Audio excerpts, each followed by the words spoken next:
नमस्कार दोस्तों, जय जोहार। दोस्तों, स्वागत है आप सभी लोग का हमारे YouTube चैनल पे। जैसे कि आप सभी लोग जानते हैं, ईरान पर अमेरिका इजराइल के हमले से भड़की पश्चिमी एशिया की आग क्या विश्व युद्ध में बदल सकती है?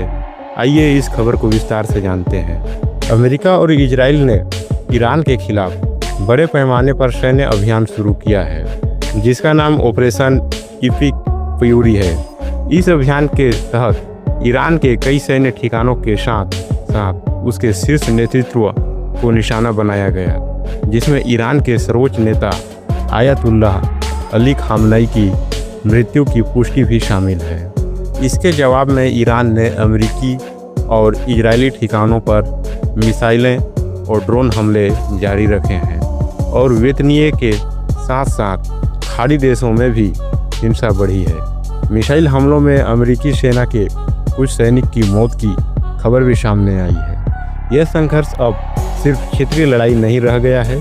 ईरान पश्चिमी गठबंधन तनाव अमेरिका इजराइल के हमलों के बाद शुरू हो गया है। ईरान ने आंतरिक तथा बाहरी हितों के जवाब में मिसाइल और ड्रोन हमले किए हैं, जिससे मध्य पूर्व के कई देशों में तनाव चरम पर पहुंच गया है। आर्थिक और वैश्विक असर इस युद्ध की वजह से तेल की कीमतें बढ़ रही है। शिपिंग मार्ग जैसे होर्मुज स्ट्रेट में खतरों के कारण विश्वव्यापी ऊर्जा और आपूर्ति नेटवर्क प्रभावित हो रहे हैं। क्षेत्रीय उड़ान और उड़ानें प्रभावित हो रही है, जैसे भारत से पश्चिम एशिया जाने वाली कई अंतर्राष्ट्रीय उड़ानें रद्द की गई है। यह प्रदर्शित करता है कि व्यापार और नागरिक गतिविधियों पर भी गहरा असर पड़ रहा है। सोशल मीडिया पर और कई लोग के मन में यह सवाल उठ रहा है, क्या यह संघर्ष विश्व युद्ध तीसरा या वर्ल्ड वॉर 3 में बदल सकता है? फिलहाल बड़े शक्तिशाली देश में सीधे युद्ध की स्थिति नहीं है। अमेरिका, इजराइल और ईरान के बीच संघर्ष घातक है, लेकिन अभी तक रूस, चीन या यूरोपीय देशों ने सीधे सैन्य हस्तक्षेप नहीं किया। इसलिए विशेषज्ञ इसे विश्व युद्ध 3 के रूप में तुरंत नहीं मानते। स्थिति नियंत्रण में रखने के लिए अवसर है।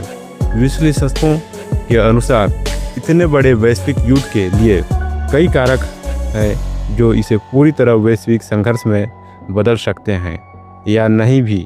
जैसे बड़े देश सीधे लड़ाई में शामिल होने से बचना चाहते हैं। अगर आने वाले दिनों में किसी बड़े राज्य जैसे रूस या चीन ने खुलकर ईरान की समर्थन दिया या अमेरिका नाटो को मुकाबला करना पड़ा, तो युद्ध का आकार बदल सकता है, लेकिन इस समय ऐसा दिखता नहीं है। अगर यह स्थानीय संघर्ष से वैश्विक युद्ध में बदलता है तो आमतौर पर इस तरह होता है। क्षेत्र युद्ध में बड़े बाहरी शक्तियों का प्रत्यक्ष हस्तक्षेप होता है। नाटो या रूस, चीन जैसे बड़े समूह का सामरिक समर्थन, सरकारी या परमाणु हथियारों का खुला उपयोग या खतरा, कूटनीति विफलता और सैन्य गठबंधन का टकराव। इन सभी कारकों में से कोई भी अभी तक पूरी तरह सक्रिय नहीं हुआ है। इसलिए अधिकांश विश्लेषक इसे बहुत ही गंभीर संघर्ष लेकिन विश्व युद्ध स्तर नहीं बताते हैं।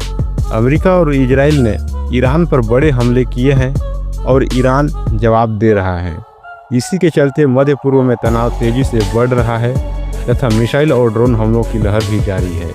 वैश्विक चिंता बढ़ी है, लेकिन वर्ल्ड वॉर फिलहाल शुरू नहीं हुई है, जैसा कि कुछ सोशल मीडिया पर कहा जा रहा है। स्थिति आगे कैसे विकसित होगी या होती है, यह इस बात पर निर्भर करेगा कि कौन कौन से देश सीधे या अप्रत्यक्ष रूप से संघर्ष में शामिल होंगे। दोस्तों, इस तरह के वीडियो देखने के लिए हमारे YouTube चैनल को सब्सक्राइब करना बिल्कुल मत भूलिएगा।